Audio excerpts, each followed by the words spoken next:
Vamos a dar comienzo al acto de presentación del libro El fuego de bronce. Tiene la palabra el editor, don Carmelo López Arias Montenegro. En mis breves palabras, precisamente lo que quiero destacar es hasta qué punto esa gesta nos ha impactado a nosotros, que somos una editorial madrileña, que supone un orgullo enorme, un doble orgullo, la publicación de este libro. En primer lugar, porque damos a conocer el hecho histórico, que es absolutamente desconocido en la península. Yo tenía, por ejemplo, a título personal, alguna noticia de que algo había pasado aquí, en lo que había estado involucrado el almirante Nelson, pero tenía la idea de una pequeña escaramuza, como hay cientos sobre todo en una época de grandes batallas navales, como fue la época en la que sucedieron los hechos.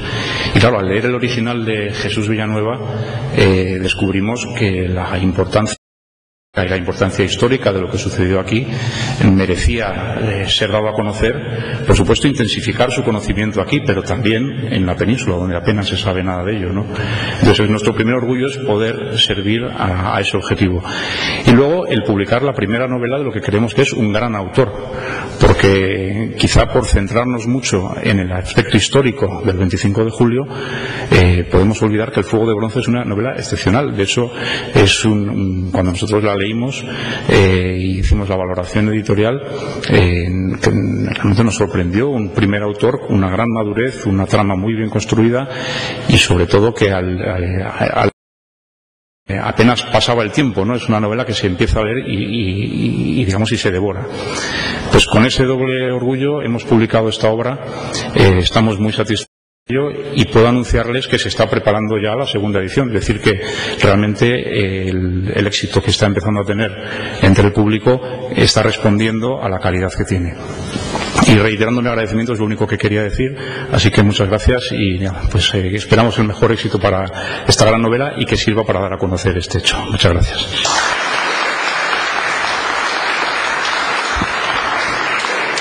Muchas gracias, don Antonio. Además, felicitar a Antonio porque quizás su última actuación en público después de 32 años de vida política en el ayuntamiento, pues es un honor que sea también en esta cosa nuestra esta tarde.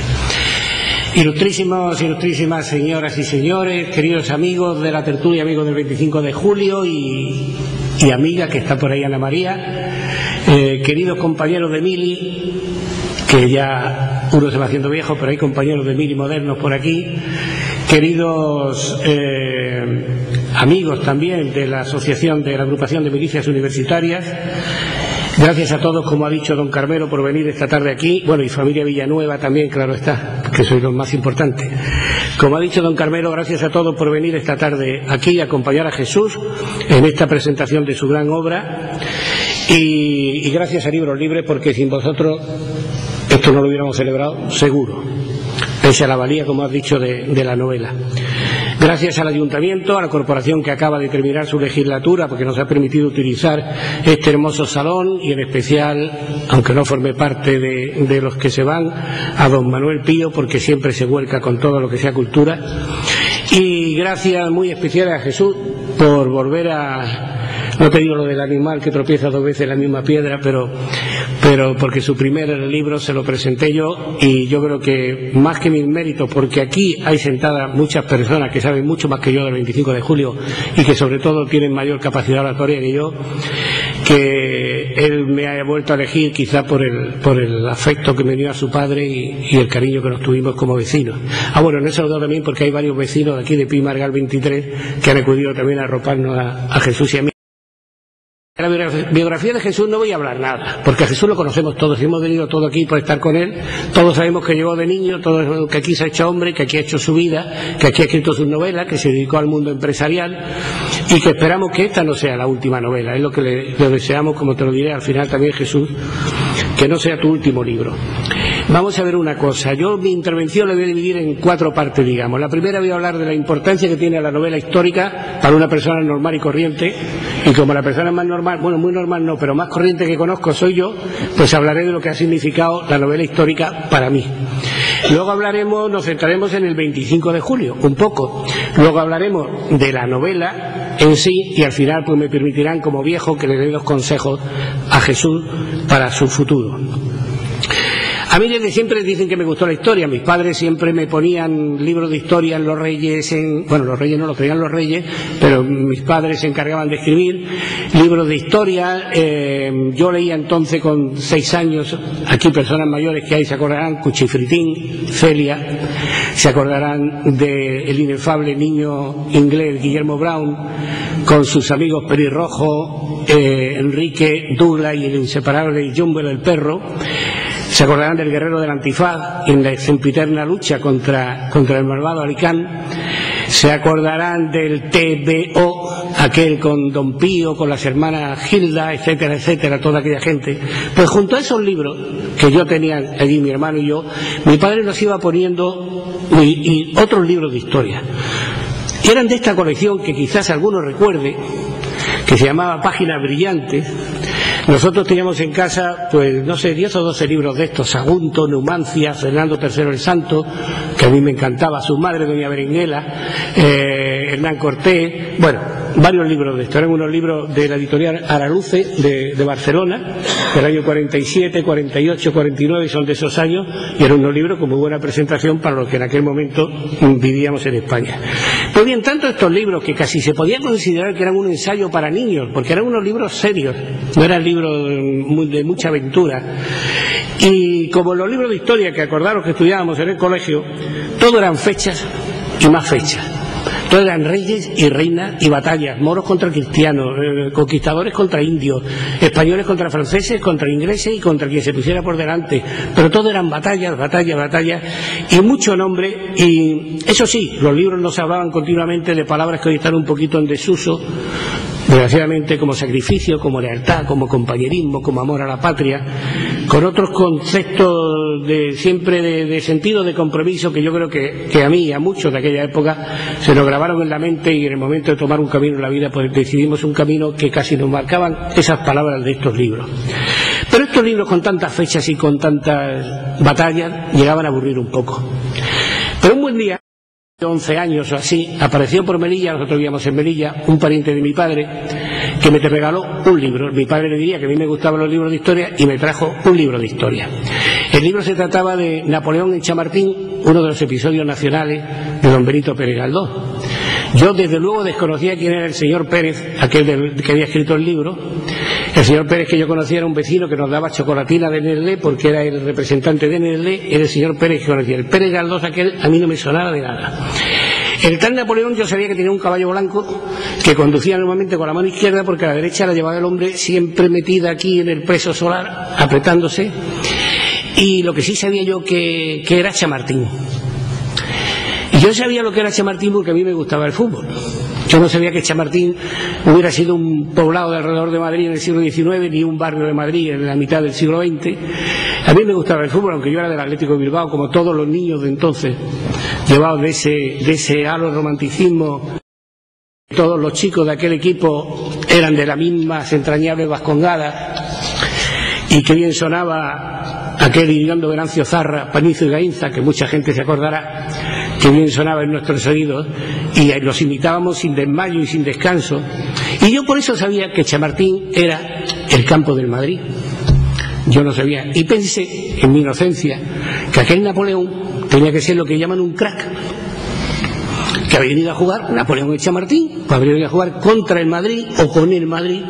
Además, el libro, si lo recuerdan, aquellos libros, era una edición de un papel, una tapa cruda, que llevaba los colores nacionales cruzando la tapa en horizontal del libro.